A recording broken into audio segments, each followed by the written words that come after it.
self-contained with their own kitchenettes and Wi-Fi. We also have our famous 100-foot swimming pool and our beachfront restaurant, the Steak and Lobster Grill. And our location in Crown Point puts us near the center of activity from the nylon pool to the local nightlife. Call us and make your reservations at 639-8533, 389-2378 or email us at sandypointvillagehotel@gmail.com. Are you driven, ambitious, and ready to earn? WESN, the content capital, is expanding, and we're looking for dynamic media sales executives to join our team. Sell powerful advertising solutions across television, digital, and social media platforms, and help brands tell their story. If you have strong communication skills, a passion for sales, and the drive to succeed, join WESN today. Send your CV to marketing@wsncc.com or WhatsApp 6861662 and start building your future. Hi, I am Emiliana Beechan and I am a mental health and conflict resolution consultant.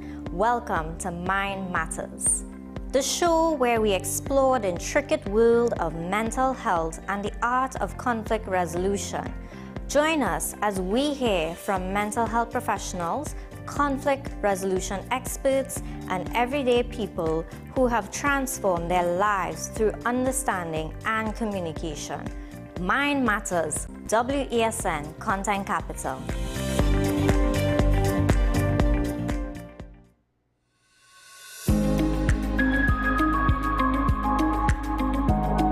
There are limitations in all healthcare sectors, Correct. not just this country, Yes. where the numbers will surpass the amount of doctors and Yes. nurses to provide that quality care.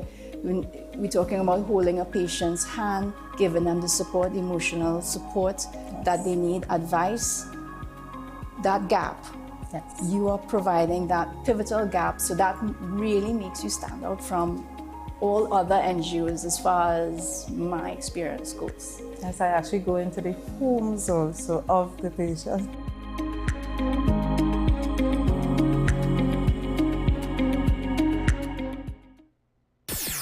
WESN.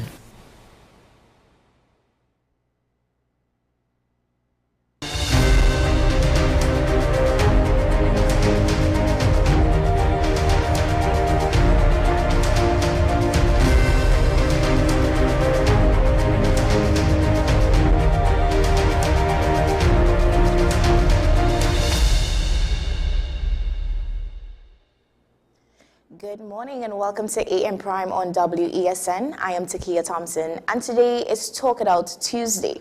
As the weekend slowly unfolded, the nation was shocked by several activities that took place. We decided to bring these issues to the front for discussion. We begin with our Beyond the Headlines segment.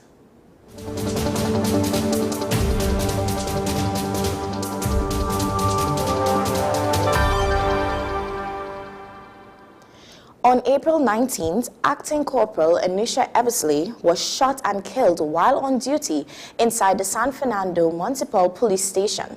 Investigators also found that the station's firearms vault had been breached and cleared out, with dozens of weapons and thousands of rounds of ammunition missing. Former Police Commissioner Gary Griffith joins us this morning for discussions into this matter. Good morning, Mr. Griffith. Good morning.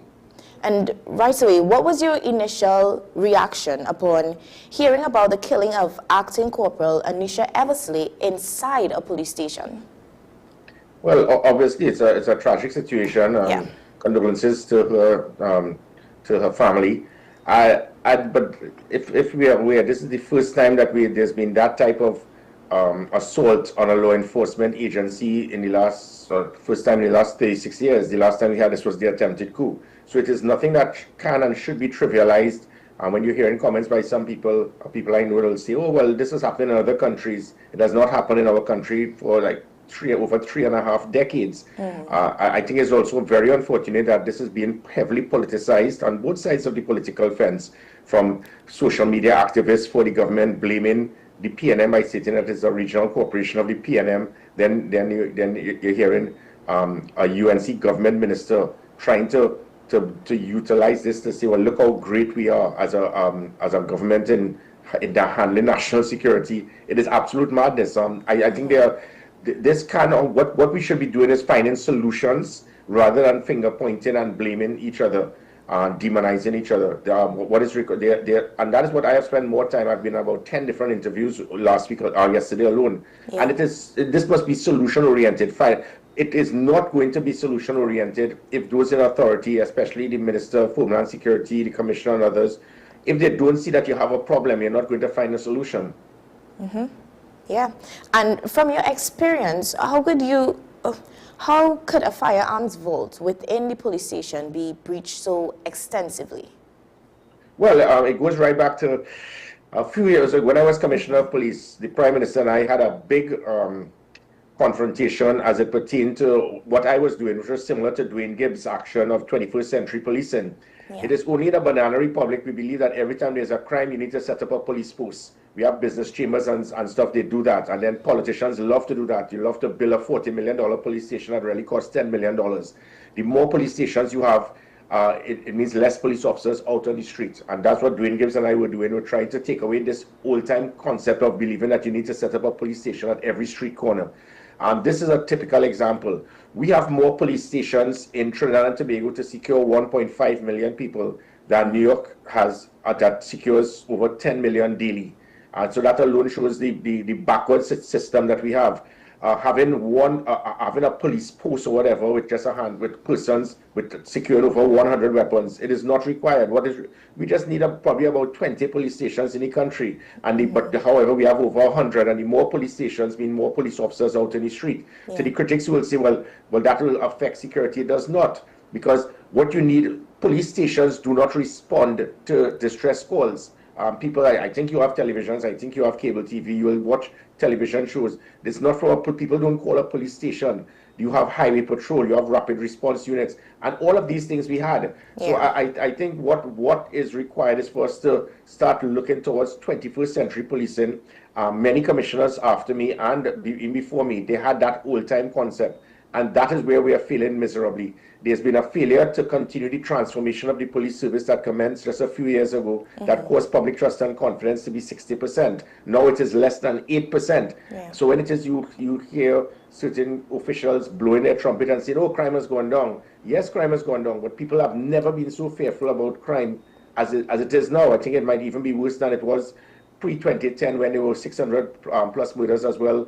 Under the PNM administration. So it means that something is going wrong because there's been a misinterpretation. You believe that if you have a state of emergency by incarcerating every single criminal, shooter, assassin, drug lord, and you incarcerate them, it means that they can't commit crime, so crime will go down.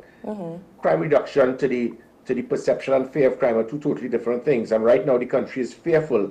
And it seems that those in authority actually feel that they are succeeding. And as I said, if you believe that you don't have a problem, you're not going to find that solution. Yeah. And is there a departmental order which states that a station must communicate with their command center for status updates? And if so, how often are these updates? Well, again, this all goes to the lack of having a national operations center. Who you're going to have the updates to? You need to have an update to a command center that will be able to analyze every single situation as it goes on in real time. So if it is that there's no operational command center to give such updates. And a perfect example is the situation of the cutting of the cameras. Those cameras were actually cut. If they say that they claim that cameras were cut, if you had a national operations center with real-time feed, the NOC would have immediately been able to trigger that something has gone wrong, and then you would have an emergency response. But they've removed and shut down the NOC, they've shut down the rapid response unit, the emergency response patrol. All of these things have been removed. And because of that, criminal elements would believe that there is an opportunity, a window of opportunity, because there's no deterrent and there are no consequences. So having concept about checking in every time. You can't check in unless there's an operational command center, a major headquarters that will be able to do monitoring of all police stations, all police vehicles, even the police vehicles. We have 1,700 police vehicles. Every single police vehicle, we previously had a GPS tracking to make sure we know where they are and what it is that they're doing. That is all gone. So even a police vehicle could go missing, the officers could be ambushed, and we would not know until probably next morning. Right, and you touched on this before, but just to expand a bit more on it, what impact could this incident have on police morale across the entire country, and how do you think it has damaged the public trust within the TTPS or the TTMPS?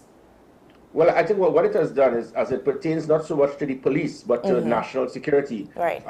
When I took over as Commissioner of Police, public trust and confidence was 14%. When I left, it was almost 60%. Now, as I said, it is less than 10%. Yeah. So it means that something has gone wrong.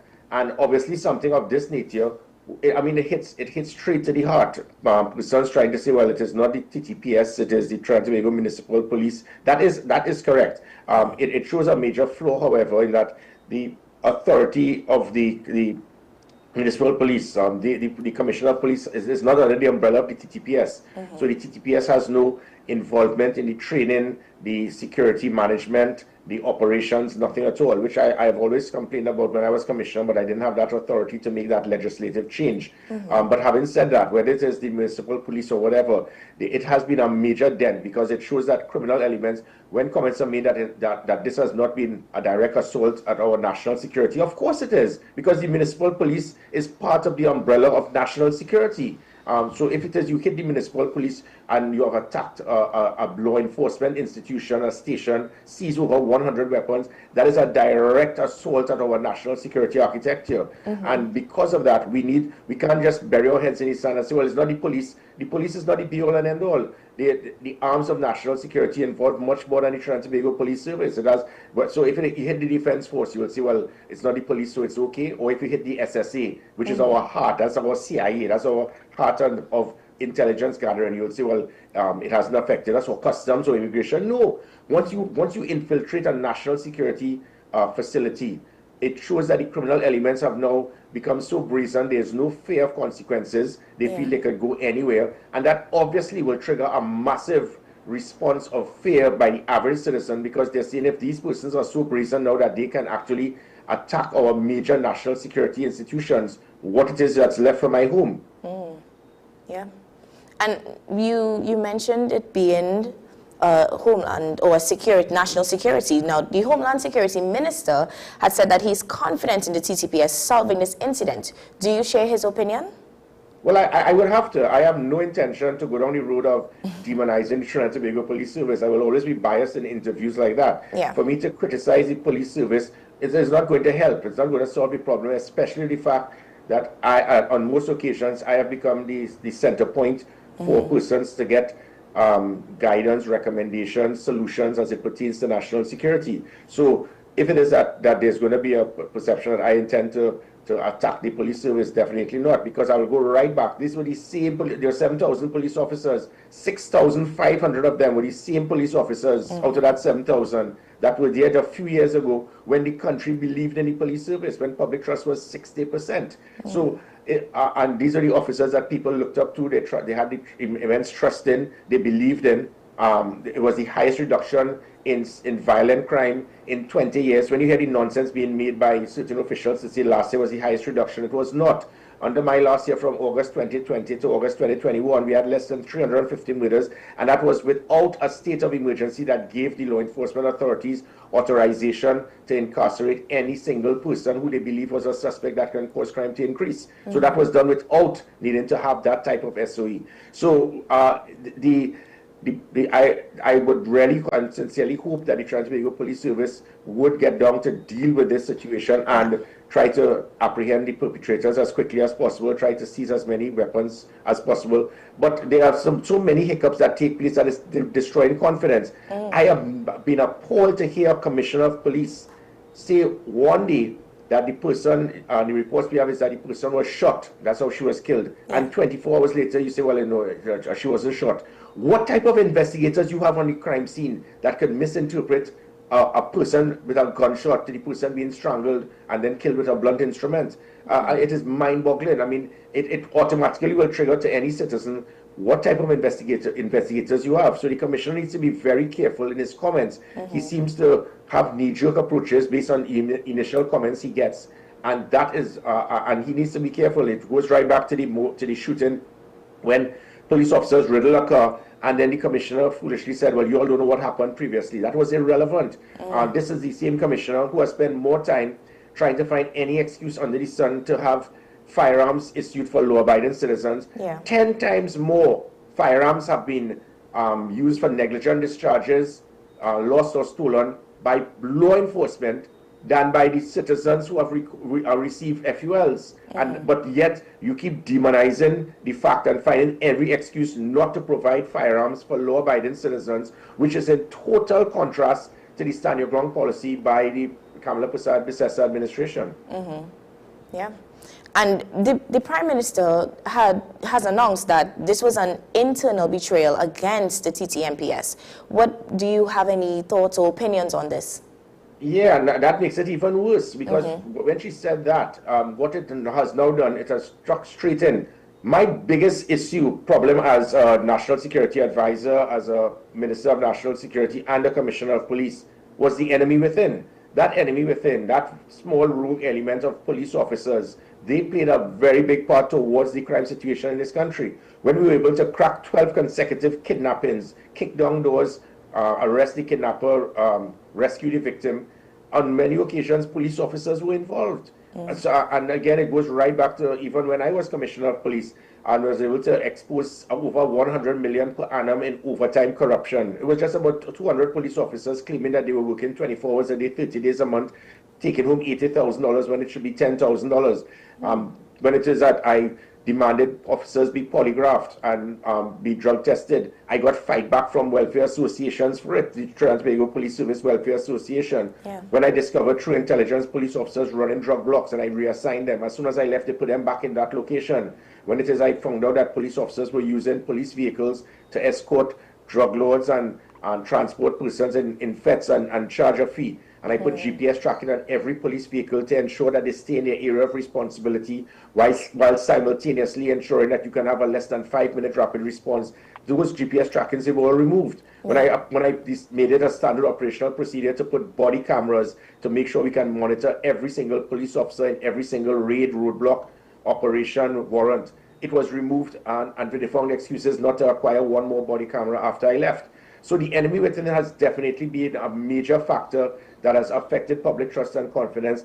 And unless that is done, and sweeping changes are made in the transformation of the police service to find systems to measure their performance and to make them accountable, the more rogue elements you have in the police service, it's the more lack of public trust and confidence you will get. And that's why it has moved from 60% to less than 10%. Yeah. And the Prime Minister, she also mentioned that there is no need for a curfew. Do you agree with this, and where do you stand with it? Well, definitely. In fact, if it is that law enforcement officials are part of the problem, having a curfew is not going to solve it, because these are the same officers now that will have greater opportunity now to do more, because they will still have access to be utilizing police vehicles and so forth in their trade. As a national security advisor years ago, when it is that there was a call for a state of emergency with 9 murders in 4 days, I told the Prime Minister, as a national security advisor, I do not believe that a state of emergency is a crime-fighting tool, and I stick to it.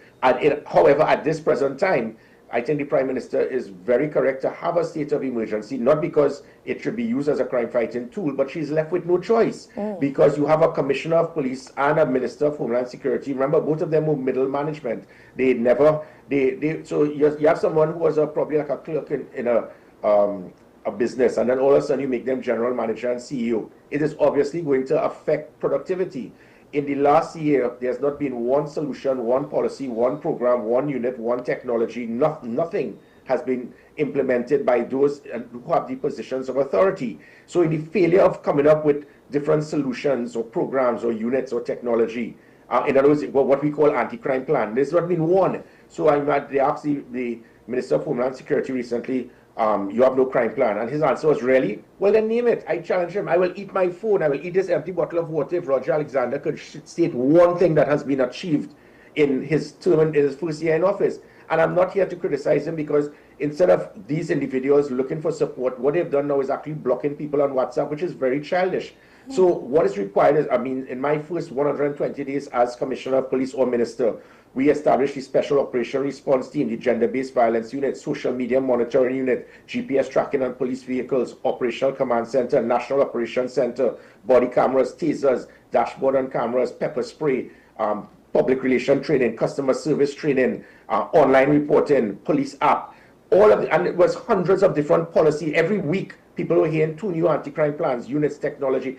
That is what made people feel safer because they saw things happening. Nothing has happened in the last year. So because of that, the Prime Minister has been left with no choice other than to call a state of emergency. And every time she will lift the state of emergency, crime will continue because those in authority have been unable to implement one policy, unit, program, or technology to reduce crime. Yeah. And now citizens, they feel unsafe more now than ever because of the fact that a police station, a building that was supposed to, you know, bring that sense of safety and security was targeted and attacked. So as a, you know, former commissioner and, you know, being a part of the industry with the TTPS, what can you say to the nation at this time? I will answer not obviously to each and every citizen of this country. Yes, it's a difficult period for Trinidad and Tobago. Now is not the time for us to turn against the law enforcement agencies. Now is not a time for us to turn against the state. You may have your political affiliation, but we do have one chairman of the National Security Council. We have one Minister of Homeland Security. We have one Commissioner of Police. We have one Trinidad and Tobago Police Service. They are given the responsibility to secure the state. For us to automatically start demonizing, blaming, pointing fingers, it is not the way. What is required is for us to circle the wagons and hope that they can be open-minded to accept and embrace change, accept the fact that something has gone wrong. As I said, if it is you don't accept that there's a problem, you're not going to find a solution. Yeah. But if it is we keep doing the same thing, we are going to get the same results. 20% of their term in office has passed, and the country does not feel any safer than they did 28th of April 2025. So it means something is going wrong. Having a commissioner foolishly continue to boast, well, look, crime has gone down. Look at the stats. That is not making people feel safe. People are not feeling safe. It reminds me, in the mid-90s, New York City, Mayor Rudy Giuliani and Bill Bratton, Bernard Carrick as commissioners, there was a massive reduction in crime, over 58% in violent crime, over 38% in murders reduction. The citizens did not feel safe because of there was the stop and frisk, there was the broken window theory, there was the profiling. We had police officers still being untrained, and the people did not feel safe. The public trust and confidence was low. They had to do a massive overhaul and operational plan to ensure public trust and confidence. Police officers then were known as pigs. Within 3 years, they became known as America's finest. That is what I did in the transformation of the police service. Put checks and balances. Something simple as that 482 Gary. Anytime a police officer would abuse a citizen, they will send a message to me, and 6 o'clock every morning, I'll have 10, 20 police officers lined up to explain why did you operate like that. Not to discipline you, but to train you for you to understand the old days of the policing that you had before it's out. Now we are back to the same thing. Citizens are fearful of seeing police officers. Citizens are frustrated by seeing police officers because when last has anyone in this country seen a police officer assisting in traffic congestion? That is out the window. Police are no more there to serve people on the roads. Their job is to have roadblocks, to check you for tints and driver's permit to give you a ticket. Those are the things. And then when they speak in, it's no longer, good morning, ma'am, how are you? Let me see your driver's permit. It has changed. They've gone back to that. And that is no fault of the police officers. It's because there's no system for checks and balances to make sure that your performance is measured and you understand that you are here to serve. You're a servant to every citizen of this country.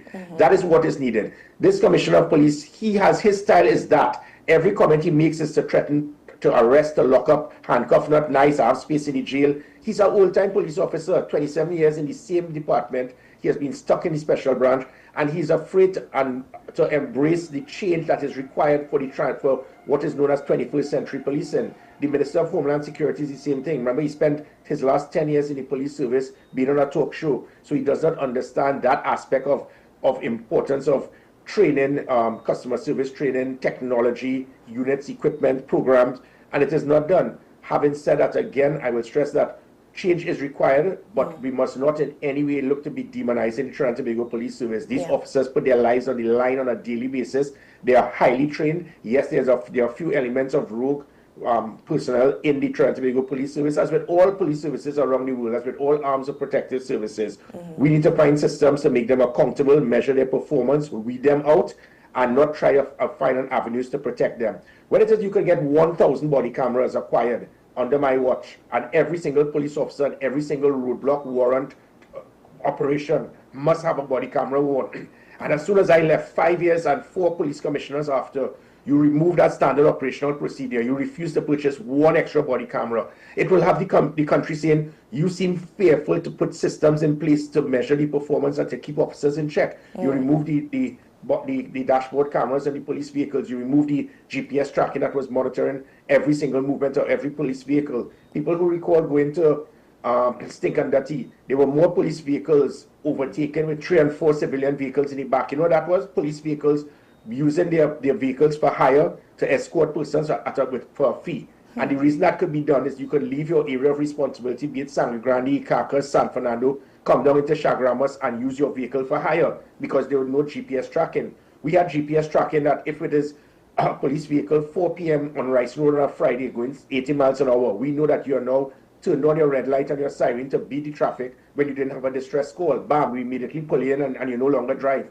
Those are the things that must be reignited, but it seems that there's a fear factor. So, but having said that, I ask us to keep trust and faith in the police service, and hopefully those in authority will do what is required.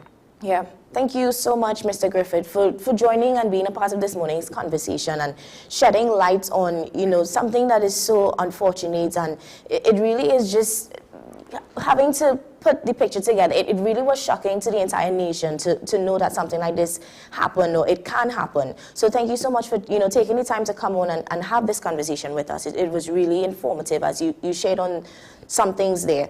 Guys, we are about to take a short break. When we come back, we have more engaging conversations, so don't go far.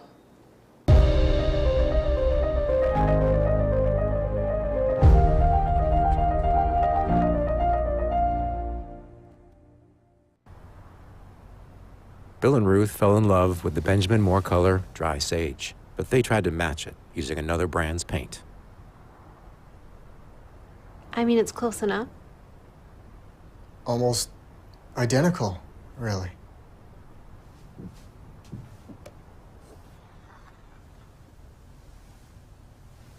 Yeah, there it is. Never trust another paint to be a Benjamin Moore color. Knowing how to tell authentic is as easy as 1, 2, 3. Find it, match it, search it. Step 1. Find the style number on the tag. Step 2. Match the style number inside the jersey with the number on the tag. Step 3. Search it. A quick Google search of the style number will verify the jersey is authentic when the search results match the jersey being searched. Don't be fooled by counterfeit jerseys. Before you buy, remember to find it, match it, search it. Fan Zone, 2 locations nationwide. Center City Mall, Chaguanas, and Movietown, Port of Spain. Nationwide delivery available.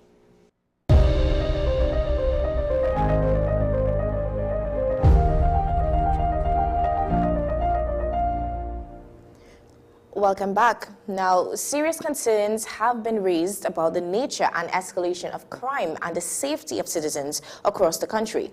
We addressed this in our Ask the Expert segment.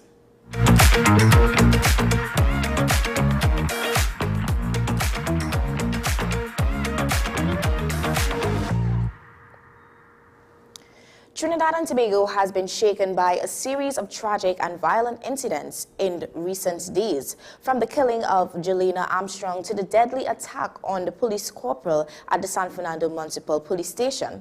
This morning, we speak with Dr. Randy Supersad, head of UE Criminology Department, to better understand what is driving this surge in violence and what it means for our society. Good morning, Dr. Randy.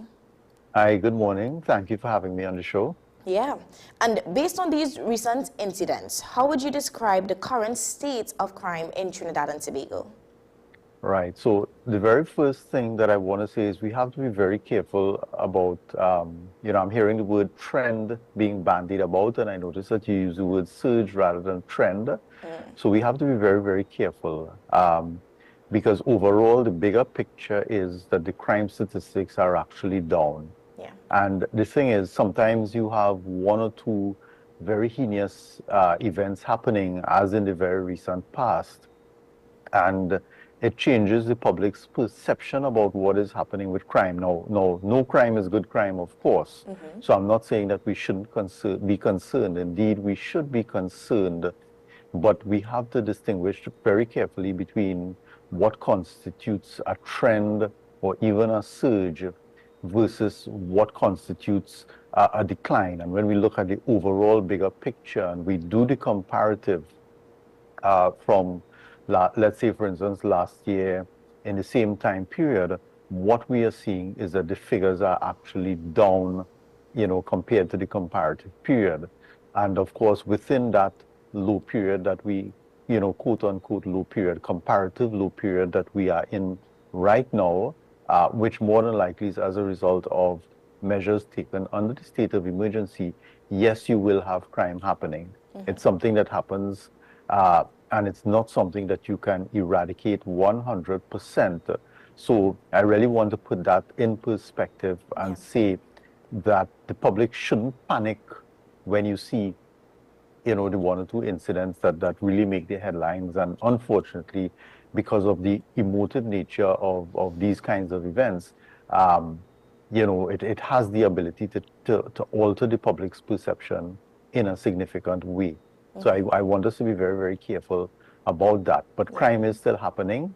But at the same time, there are things that are happening to deal with the crime situation. And if you will allow me, I could share some of that. So within the last 5 to 6 weeks or so, there have been 2 symposia that have been led and hosted by the Ministry of Homeland Security. And I'm talking about very large-scale events which have brought together key stakeholders in the country, such as the Ministry of Education, the Judiciary, other ministries, Children's Authority, etc.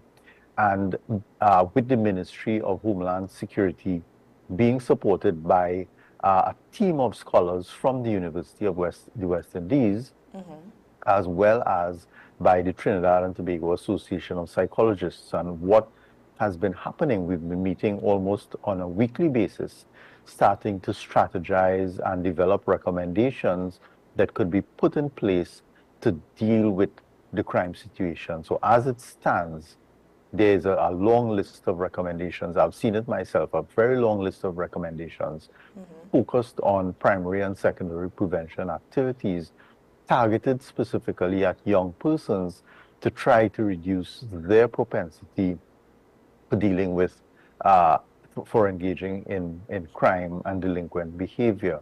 And as I said, this is being led by the Ministry of Homeland Security with the support of the Honorable Minister and under the directorship of Director Zahir Ali at the ministry. So there is a lot that is actually happening, and these action items, so to speak, are going to be translated into tangible actions on the ground in fairly short order. Yeah. And just to take you back a bit in terms of, seeing that shift, or, you mentioned crime, there will always be crime, but are we seeing a shift in the nature of violence, particularly with children and even law enforcement officers becoming victims? I wouldn't say that at all. I've looked at the statistics, and the thing is, once in a while we do have a child, unfortunately, ending up becoming a victim, not necessarily because they're a direct victim, but because sometimes they are in the wrong place at the wrong time. They get caught in the crossfire, and historically, if we look, we will see that children have been, injured or killed in situations, for instance, when there is gang violence. What it does speak to is the callous nature of some of the persons who are perpetrators of these kinds of violence, that it doesn't matter to them. Sometimes a child is in the way, the child's life is being put at risk, and it's really, really unfortunate that grown adults cannot see past this. Of course, it's certainly wrong even to kill an adult or injure an adult, but much less a child. So it really speaks to the very deep-rooted psychological issues that underpin gang violence. And I think if we don't understand some of those issues, and we don't do something to deal with it, then these kinds of things will happen, because we're talking very long-standing, deep-seated rivalries, deep-seated hatreds where, which have evolved over time, where different groups of people believe that, the other group over a period of time has been killing their friends, their loved ones, their family members. You could only imagine the kind of psychological trauma that this could result in, and then the retaliatory action comes as no surprise. So unfortunately, we haven't been doing over the years anything about that particular kind of issue to deal with the post-traumatic stress, etc. And it's therefore no surprise that, the violence has reached that kind of level and intensity, that we sometimes see. Now, you touched on the psychological trauma a bit there. So just to expand on it more, what do you think is the psychological effect, or the effect of it that it's happening, these incidents are happening on the, the targeted audience and also the wider population looking on? Right. So those would refer to two different kinds of psychological effects. What really seriously concerns me is the impact on the populations, the targeted populations within those neighborhoods where you have that excessively high level of gang violence. And an example I always give that I think really illustrates this very well. I remember some years ago speaking to a young man. He was about 11 years old. He had lost a parent due to gang violence, and I asked him, what was the one thing you wanted to do most in life? And he told me that he wanted to go to prison to kill the person who had killed his father. Now, can you imagine what is going on psychologically in the mind of a little 11-year-old that he wants to do something like this? Can you imagine the kind of trauma, the kind of hurt, the kind of pain, the kind of anger? This is not something that an 11-year-old child has the capacity to deal with, in a rational, level-headed way. This is a deep-seated issue that speaks to the need for some kind of psychological intervention. This is something that is happening on a much wider scale with very large numbers of persons, in certain communities where gang violence is rife in the country. And unless we start to deal with these issues, and hence the reason, as I said, the team that is working with the Ministry of Homeland Security at present is a team with a lot of psychologists and social workers and people capable of doing these kinds of interventions. Unless you deal with that, it is going to result in the persistence of that kind of violence. And you spoke as well of the public at large. Now, what it does to the public is that it creates and instills a very, very deep level of fear, a deep level of mistrust. It creates prejudices, and that is something that is especially dangerous on several levels. If the public is prejudiced against certain groups, whether it's ethnic minorities or certain communities that they distrust, what you find is that those communities become socially isolated. And once you socially isolate certain groups of people, they become more and more excluded from what sociologists call the legitimate opportunity structures in this society. It means, therefore, that their access to education, their access to employment, etc., differs from, and therefore they are in a disadvantaged position relative to other persons. So such persons have fewer and fewer opportunities for upward social mobility by legitimate means. And it really, in a sense, forces them to innovate, to use Robert Merton's term. And by that, he means, to move into a life of crime. And sometimes the gang structure and the opportunities that presents represents the only avenue. And such youths will therefore not hesitate quite often to join these illegitimate structures, if you want to call it that, illegitimate opportunity structures that provide them with certain avenues for upward social mobility. So certain persons will not see it as wrong to join a gang, because sometimes the gang is the only structure that's actually protecting them, that's protecting their community, and that is giving them some avenue for upward social mobility and respect and all of that.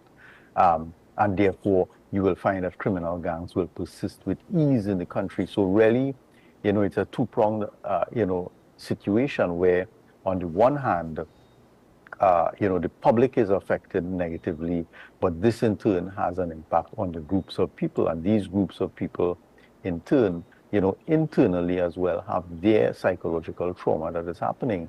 So we really need to come to a deeper understanding by talking to the persons in the community, by doing psychological assessments, etc., to find out what is happening and to start to provide the interventions that might be necessary to deal with that trauma, which is part of the root of the problem.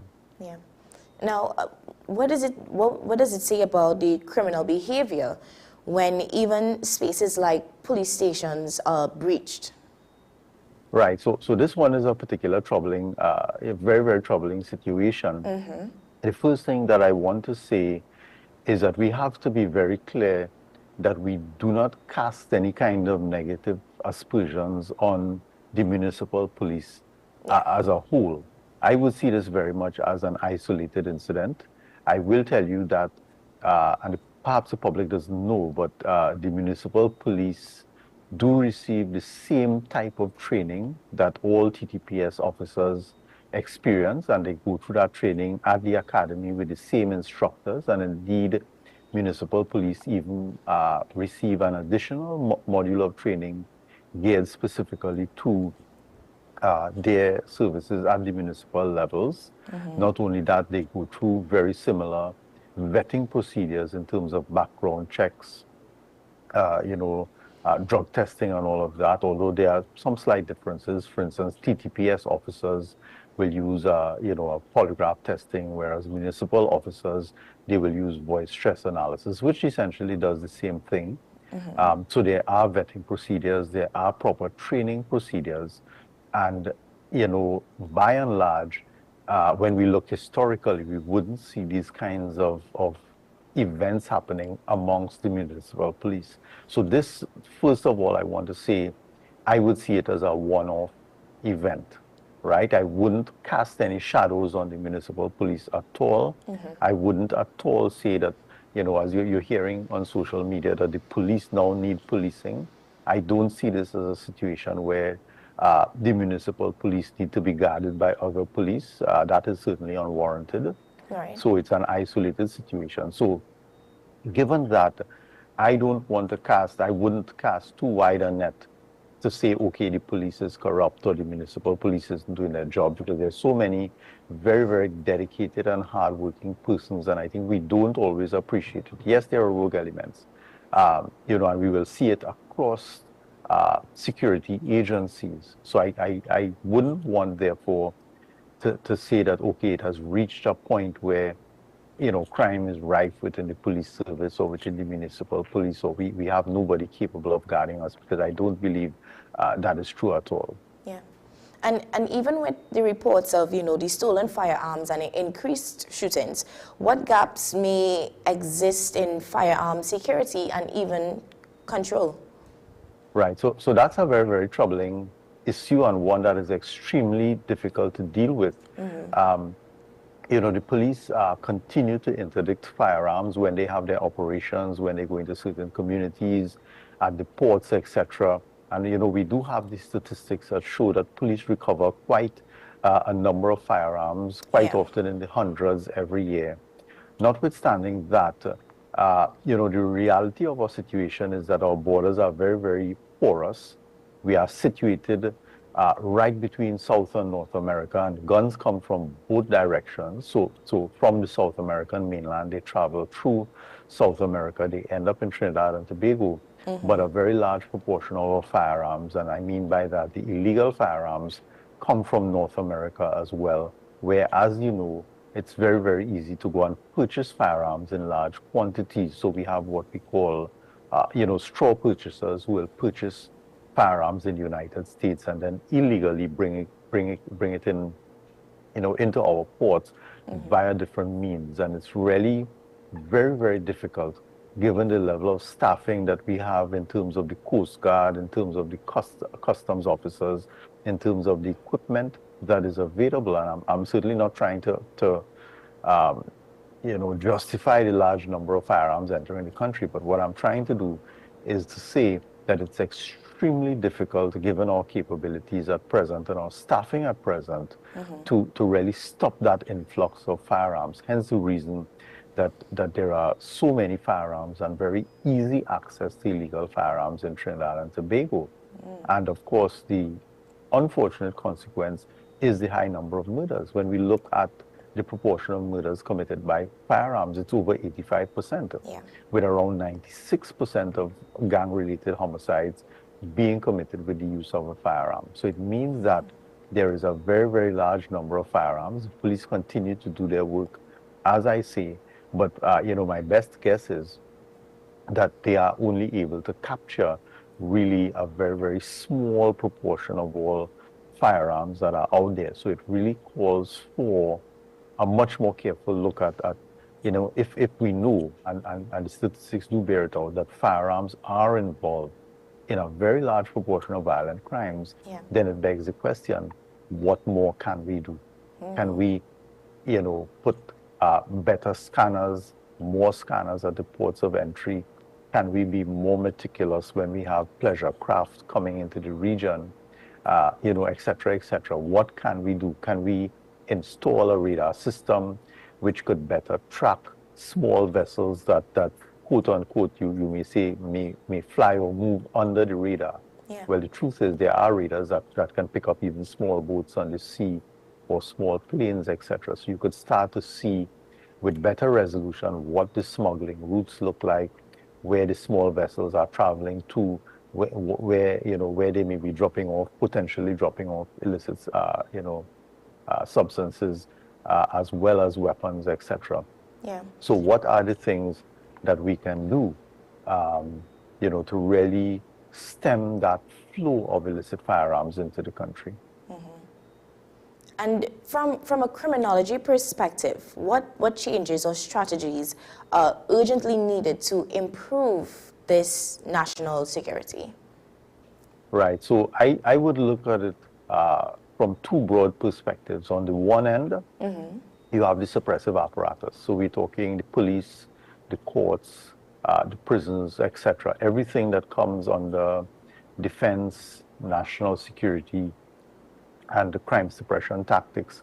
And you have to take a very, very careful look at all of those institutions and agencies and find the shortcomings. And there are many. So for instance, if let's say you take policing, and a very good example of a shortcoming might be technology. There are many technologies that are out there that the police service could benefit from if they had access to it. So for instance, satellite scanning of the country, where you can track vehicles and you can track people and all of these things. These things are a reality at present. So within each of the agencies, within the prisons, what are the shortcomings, for instance, with respect to rehabilitation, or within the judiciary, what are the factors that result in trials being so lengthy, etc. So on the one side, the suppressive apparatus do a very deep dive, find out what are some of the key issues, and we have a very good sense of what they are already, and start to address them one at a time, or at least some at a time. But on the other side, the preventative aspect of something, of the situation, meaning what can we do when it comes to primary, secondary, and tertiary prevention, intervention activities? Are there things that we can do in schools, in families, in communities, etc.? This is the side of it that, as I mentioned, the Ministry of Homeland Security is leading the charge under the directorship of Mr. Zahir Ali, where we have a team of criminologists and psychologists and social workers and so forth, working together to develop a very big strategy that could apply, to the preventative side. So you have the crime suppression side on the one hand with the state apparatus, but you have the crime prevention side of it being, developed and put into force, fully on the other side. So you stem the tide, so to speak. So you have to take both of them in tandem and work very earnestly to put things in place and to remedy things that need to be remedied. Yeah. Now, again, thank you, Dr. Randy, for coming on and, sharing and giving us a bit more insights on how we can take a perspective on it or how to even view it from the outside, just looking in. It was really insightful for you to share and, just to give that insight on it. Anything else you'd like to leave with the public in terms of taking away from the conversation this morning?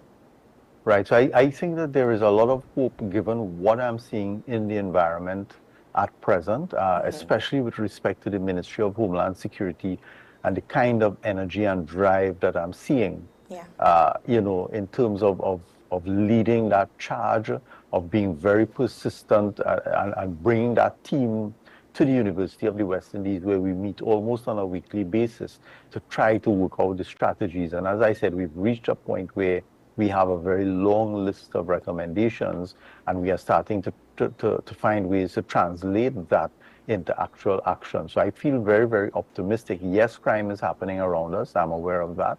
But at the same time, I think there is a lot that is happening in the background that the public is unaware of. But given my internal linkages to what is happening, I feel very optimistic that there is a lot of good that is going to come in the future and a lot that is going to be done to deal with the crime situation. Yeah. Thank you again, Dr. Randy, for taking the time to come on and have this conversation. It was really, really insightful and informative. Guys, we are about to take another short break, and when we come back, we have another more engaging conversation, so stick around for it.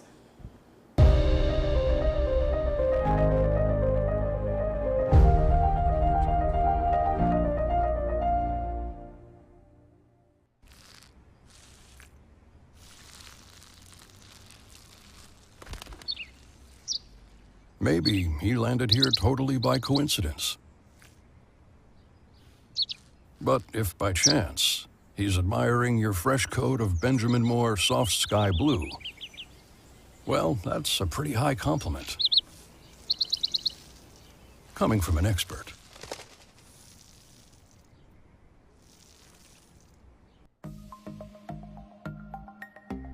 Knowing how to tell authentic is as easy as 1, 2, 3.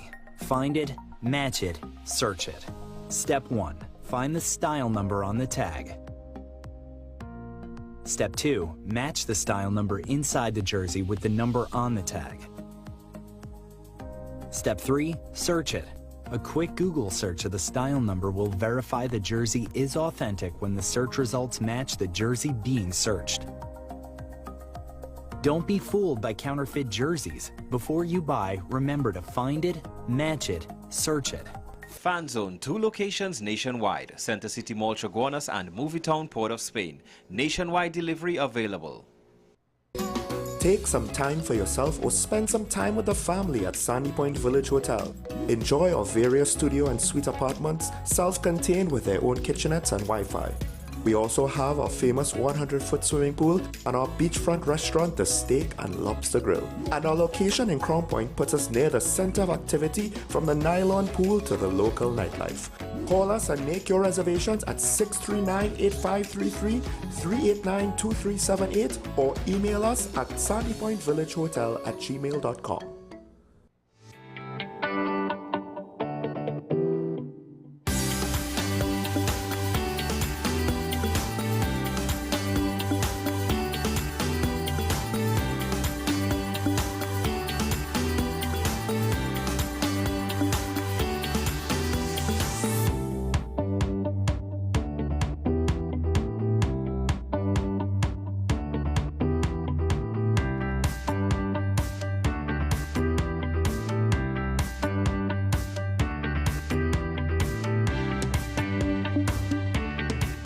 Are you driven, ambitious, and ready to earn?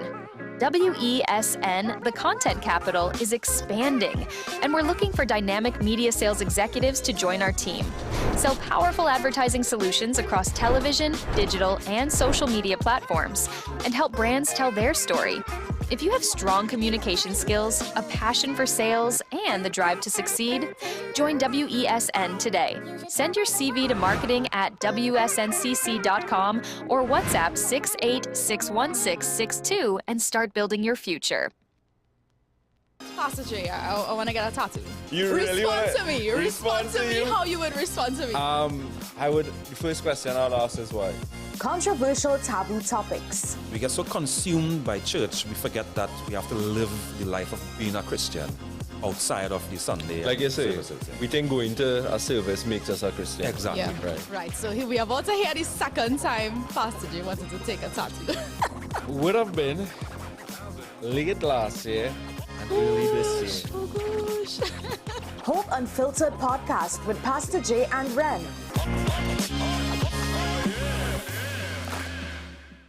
Hi, I am Emiliana Beechan and I am a mental health and conflict resolution consultant. Welcome to Mind Matters, the show where we explore the intricate world of mental health and the art of conflict resolution.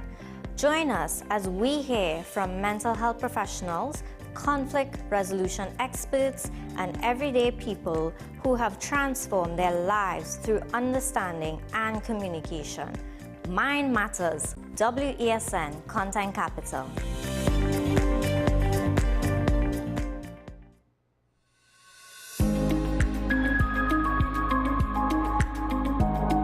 There are limitations in all healthcare sectors, Correct. not just this country, Yes.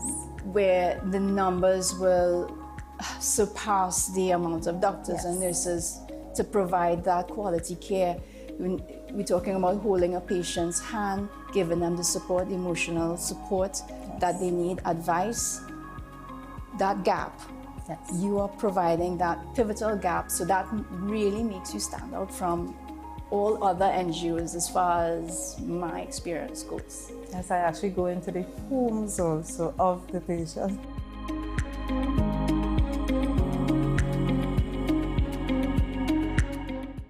This is 10 Questions. I'm Andy Johnson. The distance from where we should be in the world in going forward on our commitments with climate change. The effects of climate change that cannot be accounted for. It's called loss and damage, and we're seeing loss and damage happening so much more in this decade and the previous decade. The principal term there was this question of the correspondent banking issues. That is why we're trying to build capacity with this country here, Trinidad and Tobago, and other countries in the region. Man is not showing any signs of stopping or even slowing down. More than half of the forest in Trinidad is already gone. All the plants and all the animals and all of the nice clean water and fresh air and everything had to be on this planet for humanity to have a chance. We have small change when it comes to countries that can take decisions, and when they speak, the world listens.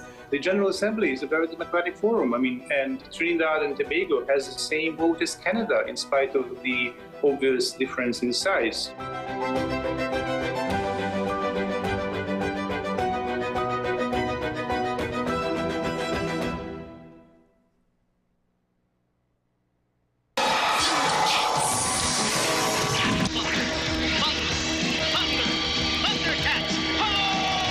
Remember waking up early just to catch your favorite cartoons?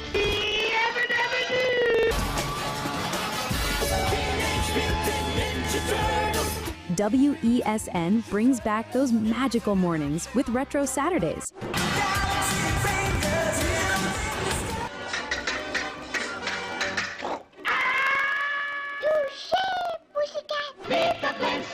Thus, the Powerpuff Girls were born! Where the young at heart relive the fun. Join us every Saturday from 8 a.m. to 12 noon, only on WESN, the content capital.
This is Face of Sports, WESN Content Capital. How you felt about the kiss on the lip? That's the business. I'm nothing to do with that. I find that was distasteful. The national senior team, whether you like it or not, that is the model for all other teams to follow. I'm assuming that the regional requirement may be a much stricter requirement. This is not about Pro League and Super League. This is a league run by the Normalization Committee that I'm responsible for. Nobody expected FIFA to fund this arrangement. If we don't get a professional attitude towards this, we are doomed for failure. You break the balance, trip the leg, control the body. They ain't gonna stand put forever. Why you want the Chiefs to lose so? Why you want the Chiefs to lose so? They already have two. Lamar Why? You're jealous because you know the Chiefs getting closer to the Patriots. Let's go to the last part. No. Let's go to the last part.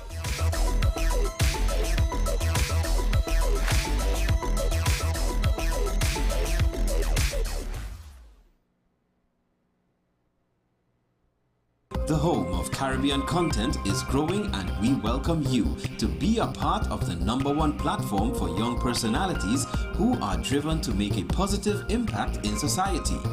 As we continue to reach every corner of Trinidad and Tobago through our daily broadcasts, our social media pages, or through our 75+ digital billboards across the nation, contact us to learn about our competitive rates via marketing at wesncc.com or call us at 628-5835. WESN Content Capital, television with a difference.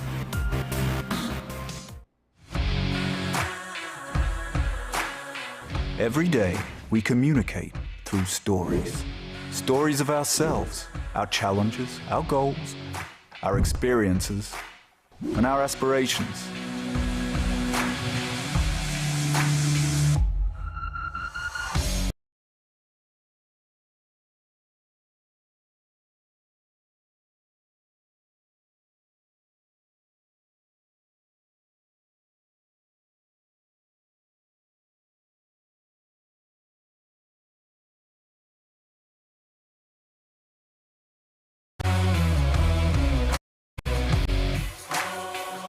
The ability of your business to successfully communicate with your preferred audience depends on the strength of the stories you tell. Your vision should be communicated in a high-quality, professional, and creative way.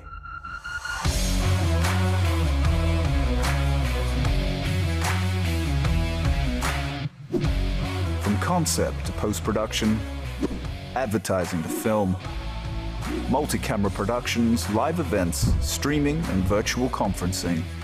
We are WESN Film Studio. Let your own unique voice be heard and your vision realized. Call us today at 628-5835 for your next production.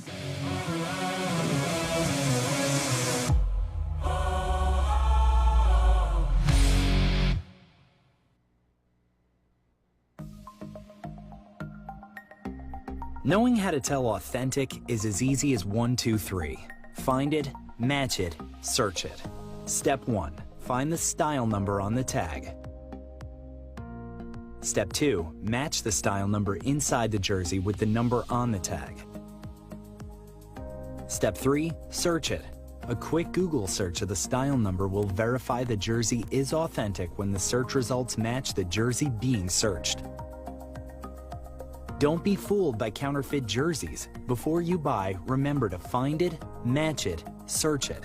Fan Zone, 2 locations nationwide. Center City Mall, Chaguanas, and Movietown, Port of Spain. Nationwide delivery available. Take some time for yourself or spend some time with the family at Sandy Point Village Hotel. Enjoy our various studio and suite apartments, self-contained with their own kitchenettes and Wi-Fi. We also have our famous 100-foot swimming pool and our beachfront restaurant, the Steak and Lobster Grill.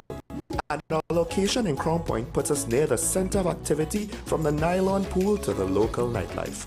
Call us and make your reservations at 639-8533, 389-2378, or email us at sandypointvillagehotel@gmail.com.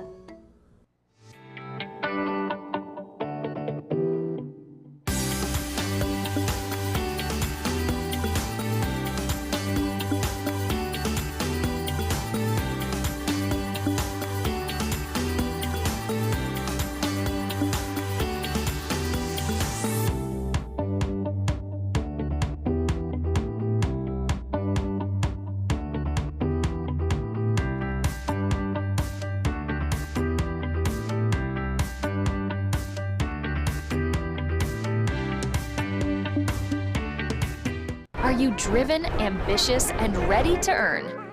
WESN, the content capital, is expanding, and we're looking for dynamic media sales executives to join our team.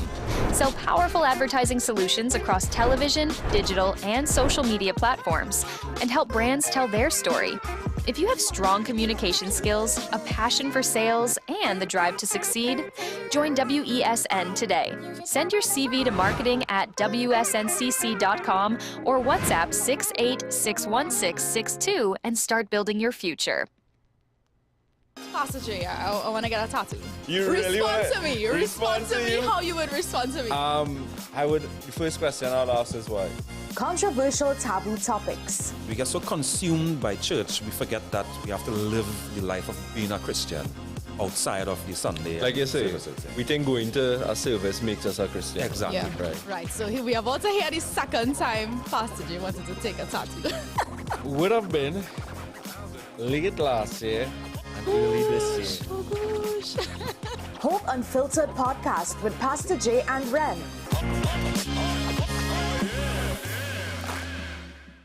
Hi, I am Emiliana Beechan and I am a mental health and conflict resolution consultant. Welcome to Mind Matters, the show where we explore the intricate world of mental health and the art of conflict resolution. Join us as we hear from mental health professionals, conflict resolution experts, and everyday people who have transformed their lives through understanding and communication. Mind Matters, WESN Content Capital.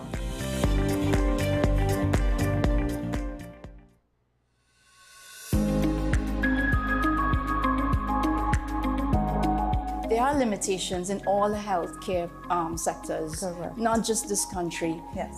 where the numbers will surpass the amount of doctors and nurses to provide that quality care.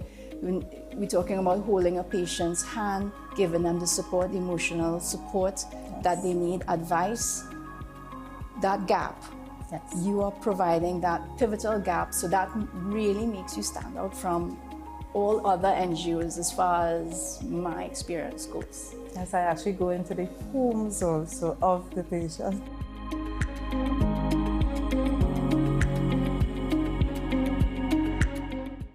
This is 10 questions. I'm Andy Johnson. The distance from where we should be in the world in going forward on our commitments with climate change. The effects of climate change that cannot be accounted for, it's called loss and damage, and we're seeing loss and damage happening so much more in this decade and the previous decade. The principal term there was this question of the correspondent banking issues. That is why we're trying to build capacity with this country here, Trinidad and Tobago, and other countries in the region. Man is not showing any signs of stopping or even slowing down. More than half of the forest in Trinidad is already gone. All the plants and all the animals and all of the nice clean water and fresh air and everything had to be on this planet for humanity to have a chance. We have small change when it comes to countries that can take decisions, and when they speak, the world listens. The General Assembly is a very democratic forum. And Trinidad and Tobago has the same vote as Canada, in spite of the obvious difference in size.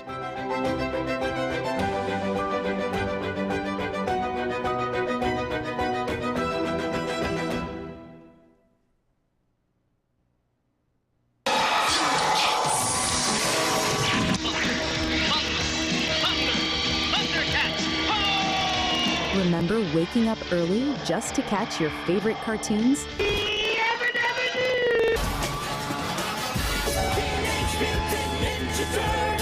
WESN brings back those magical mornings with Retro Saturdays.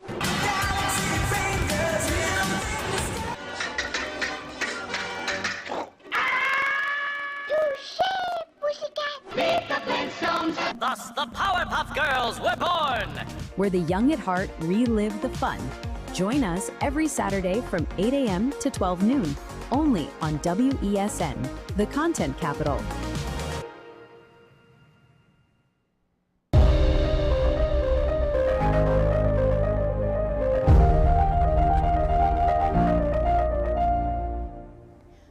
Welcome back. Now, Trinidad and Tobago continues to grapple with heartbreaking loss as recent tragedies, including the death of a young child, Angelica Joji, in a jet ski incident and the fatal shooting of an 8-year-old, Jelena Armstrong, have left families and communities in mourning. We discussed this in our Ask the Experts segment. So for parents, especially mothers, the loss of a child is a pain that is often described as unimaginable. Psychologist Sue Joseph is here to speak on the emotional and psychological toll of such grief and how families can begin to cope in the face of devastating loss. Good morning, Mr. Joseph. Hi, good morning. Yeah. Thanks for the invitation. Absolutely.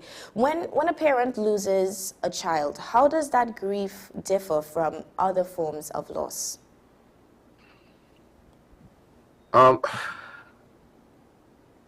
suppose it can be argued loss is loss and grief is grief, right?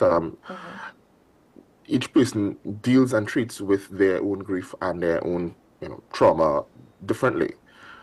However, when we're talking about a child and the bond between a parent and a child, particularly when that loss is unexpected from something violent, that can definitely, on most occasions, lead to trauma for that person. So you're talking about grief through trauma, which is slightly different from expected grief. Perhaps if you have somebody who is aged and ailing, a parent who is aged and ailing, while the loss of that person may cause grief, of course, the expectation of that person's passing allows for preparation and that sort of thing. Cognitively, you can kind of put yourself in a space of expectation, right? When a child suddenly dies, especially through violent means, the child is taken from you, that's unexpected, and it puts you in a space where that grief and trauma is exponentially greater. You're unprepared psychologically to have to deal with that. You are, of course, nobody expects to have to bury a child, especially at a young age. And there are all sorts of issues that then, psychological issues which can stem from that. Again, not to compare grief, as I said, because grief for each person is different and individual. It's an individual experience. But losing a child in a gruesome manner, of course, as you pointed previously, is unimaginable. It is a very difficult psychological space for any parent to be in. Yeah. And what are some of the immediate psychological effects a mother may experience after such a traumatic loss like this? Well, as you mentioned, grief. There's something that we call complicated grief. Whereas I mentioned previously, you may have grief. Anybody may grieve at the loss of somebody passing or no longer being with you. That complicated grief is this grief usually that is trauma bound. It's tied to trauma. And let me just briefly explain. When we talk about trauma, an easy way to understand trauma is too much too soon for your brain or body to handle, or too little over a long period of time, right? And too much too soon for your brain or body to handle. Of course, losing a child, a baby essentially, losing a child through violence or through unexpected death and that sort of thing, that is, of course, way too much for your brain or body to handle too soon, right? So definitely, so that complicated grief that you experience, you'll have to struggle to go through a sudden or brutal death. That's different. There's, of course, trauma usually associated with that kind of death and that passing, what we call PTSD, post-traumatic stress disorder. You'll get things like nightmares, night terrors, inability to sleep, insomnia, that sort of thing. You can't stop thinking about the incident. That's a psychological impact that is to be expected. Guilt and self-blame, of course. There's always this what if that plays in your mind. We tend to do in these type of scenarios. What if I had done something differently? What if we didn't go to the beach that day? What if I had stayed home? What if I didn't allow the child to go out? What if the child was not with me? What if, that guilt and blame that we tend to sometimes put on ourselves. What if I could have done something differently to avoid that? the incident and the loss. Anxiety and fear, of course, also is another psychological issue that will play and come into a factor. There'll be some anxiety around almost everything after that, because you're now functioning in a space where we call hypervigilant. Everything has you hyper aware and perhaps now are fearful of everything.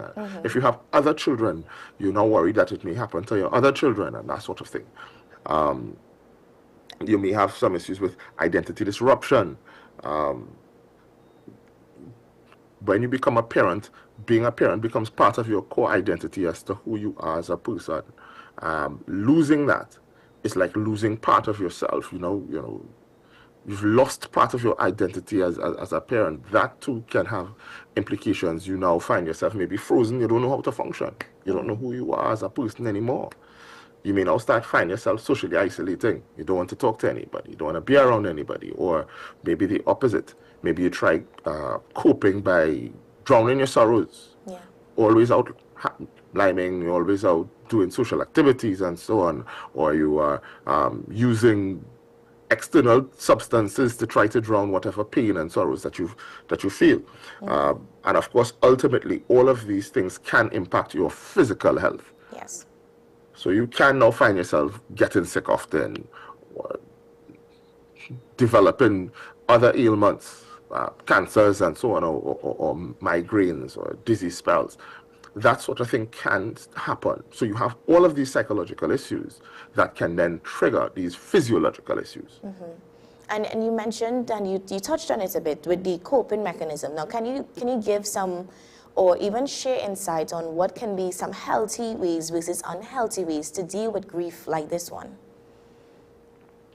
Well, I'll always start with the simplest, most straightforward, which is I would usually recommend, especially in instances like this, that they seek professional assistance. Seek a professional. I know there's a trend now where a lot of people have decided to turn to AIs like ChatGPT and so on and ask them how to handle these type of situations. But you have to be aware that Googling or straightforward, or just Googling, how do I deal with XYZ or whatever psychological issue that you may be attempting to cope with, is not a one-size-fits-all. Right? So usually I would recommend seeing a professional, because a professional would be able to tell you, listen, based on how you are functioning, where you're at, give you some of the finer details to help you find coping mechanisms that will be specific to you. Yeah. All right. So it may, in these instances, it may vary. Some time away may be good, but for some others it may not. Some time away for some people may help you spiral or put you in a space where you continue to spiral down into a depressive episode.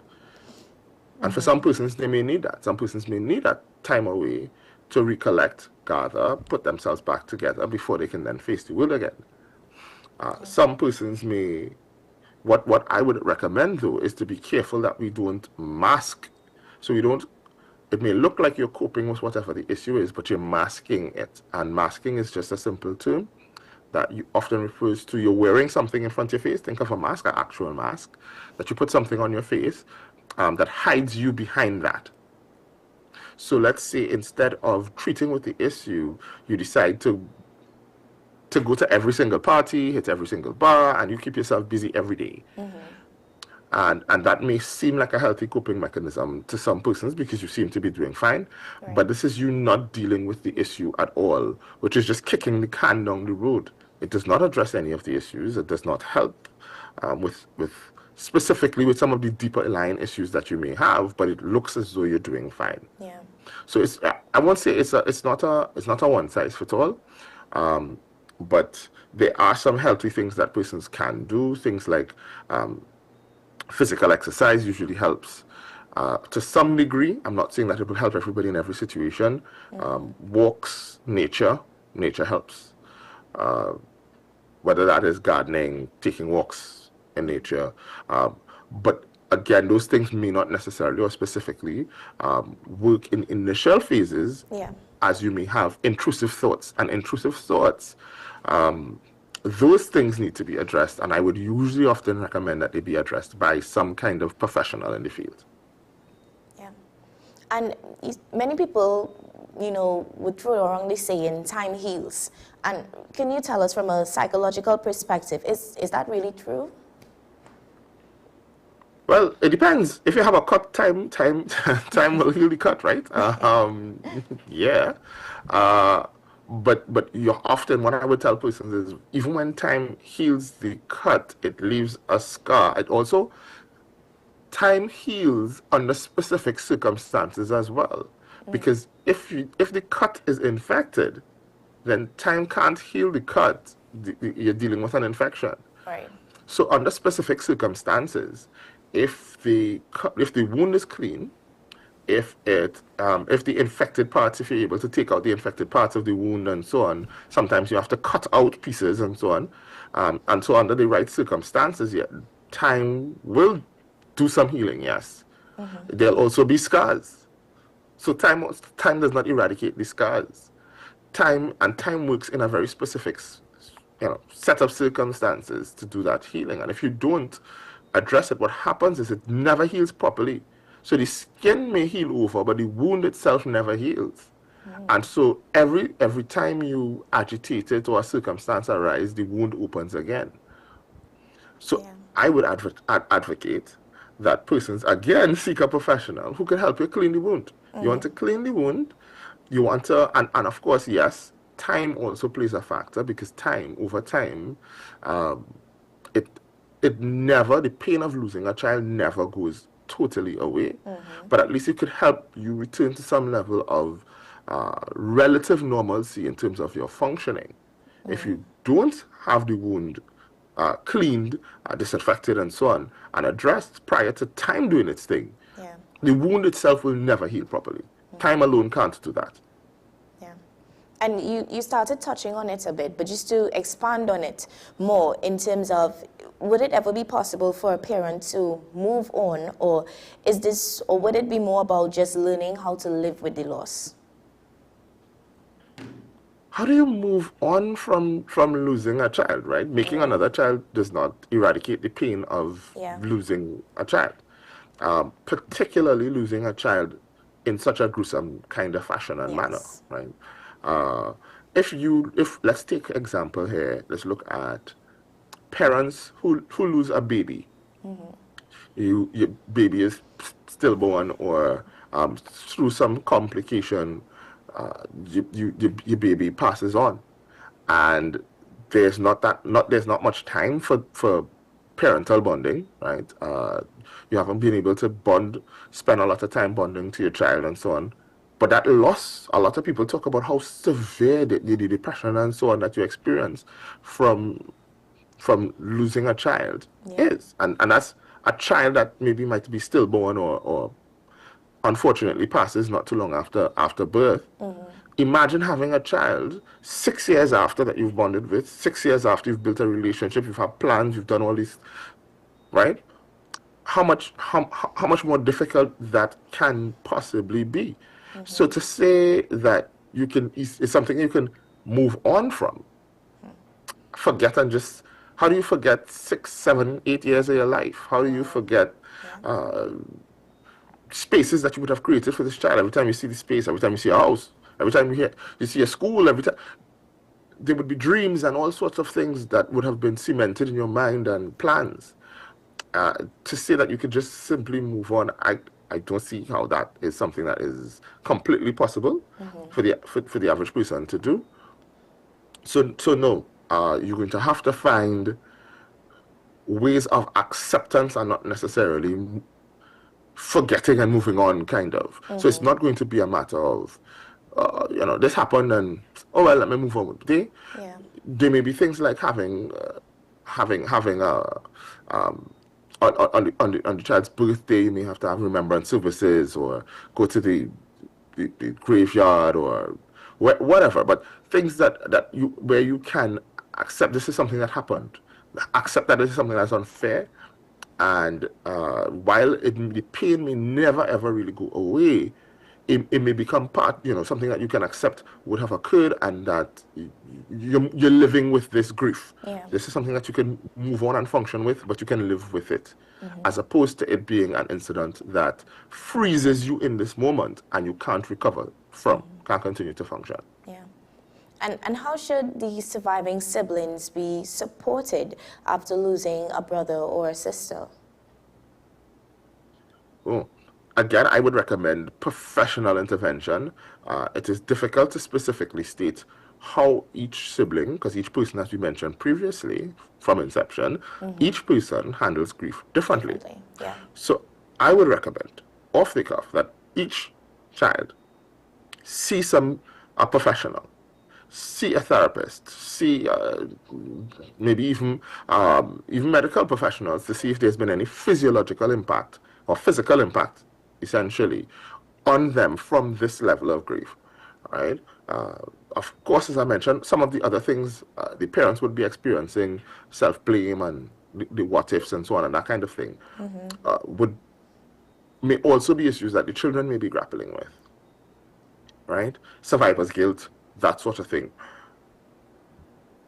Yeah. I would recommend heavily that they at least initially see a professional, some sort of mental health professional, so that some sort of intervention can be afforded. Because when these sorts of significant traumas occur in your childhood, they definitely tend to impact the adult that you become. Yeah. It's the same thing we talk about with the wound and time. If we're talking about this significant scar that has been made or left on you while you're a child, that scar stays with you into adulthood and shapes the adult that you become. So we need to be very careful. And there's no telling how that impact will shape, or what the direction that impact will shape the child. And that's a scary thought. So that is that, as a parent, I would recommend parents, please seek some sort of intervention. And now you touched on it with the different grieving process, and maybe just to share a bit more in terms of, with a sudden or violent nature of a child dying in that manner, how exactly would it touch on that grieving process? And you even highlighted that each person would grieve differently, but can you just give some examples on how it might affect someone? When you ask for someone, how the grief can affect someone as an adult or as a minor? As both the parent and maybe a sibling having to experience it, yeah.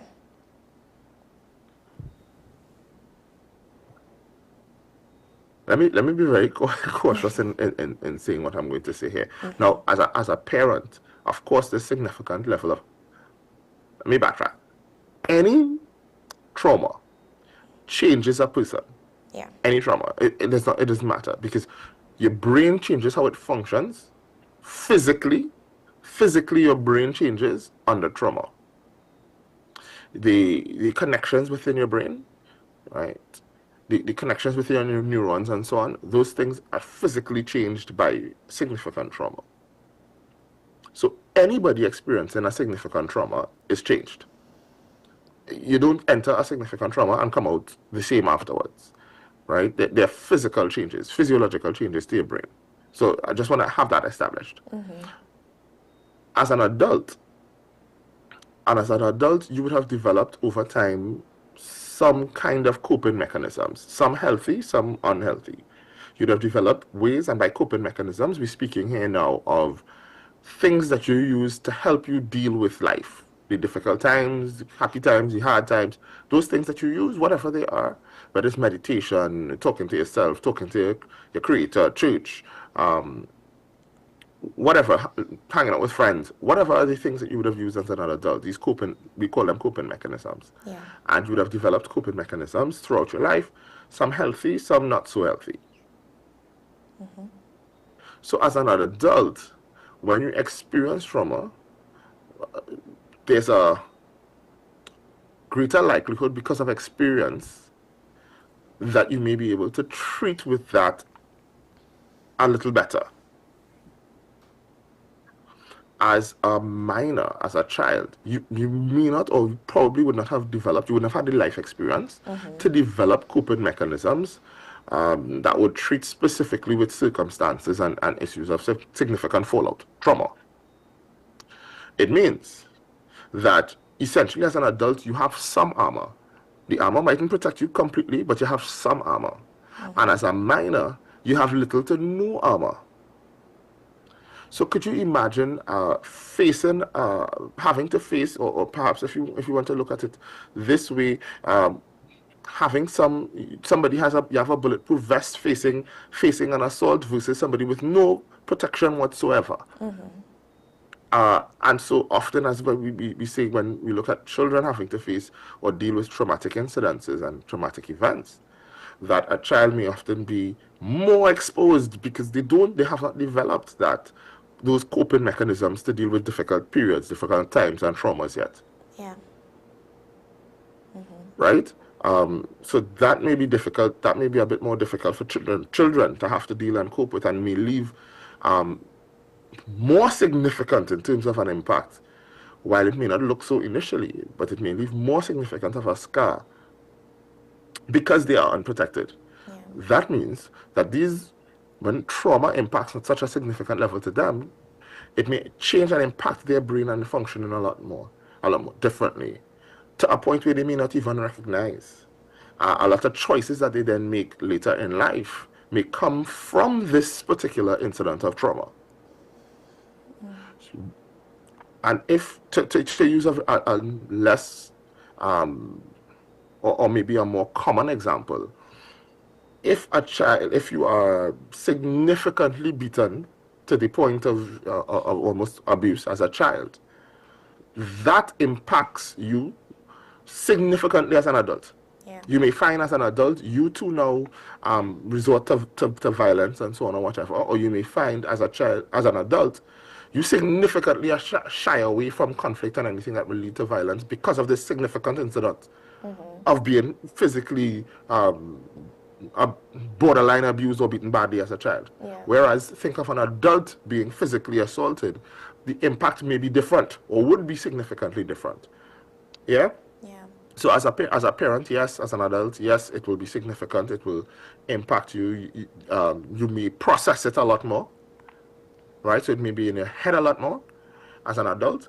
As a child, though, while you may not process it as an adult may process it, it will still impact significantly, even if the child is not aware, because there's no armor of significant coping mechanisms that the child may have learned to treat with those things. So it might just be internalized, processed, become part of self, and then externalized later in life as an adult. Now, as we wrap up the show, what message or even guidance would you give to parents who are currently having to face this kind of loss? A couple of things I'd say. There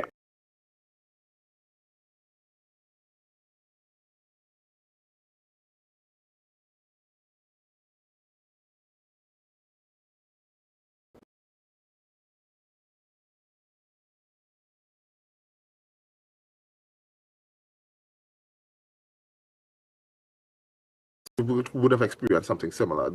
Groups are support groups, therefore, for whatever it is you're experiencing as a parent. Find a community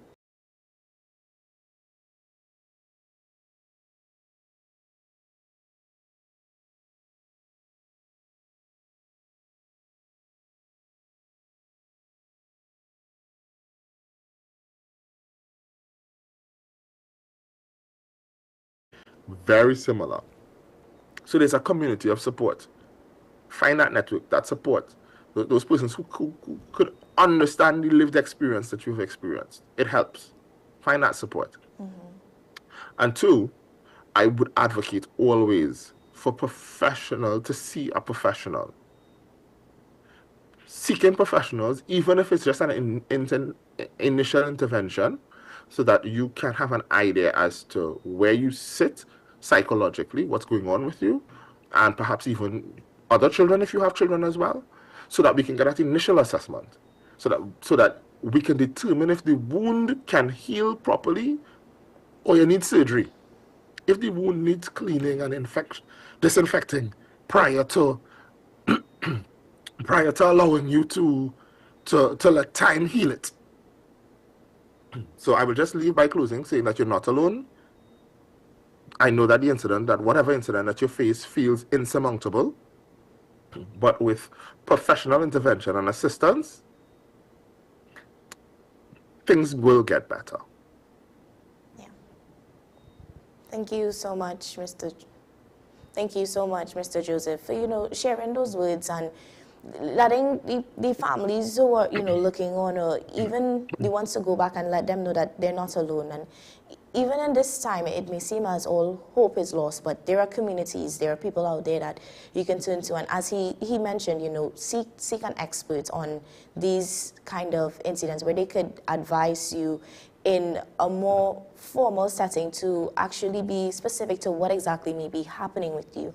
And as we wrap up today's show, it is just a reminder to check in on a loved one, to be present more in the moments with your family members or even your friends. And as we always say here, stay safe, stay informed, stay positive. Up next, we do have Sean Michael Smalls at 8 with Talking Points. And I'll see you again tomorrow morning. Bye.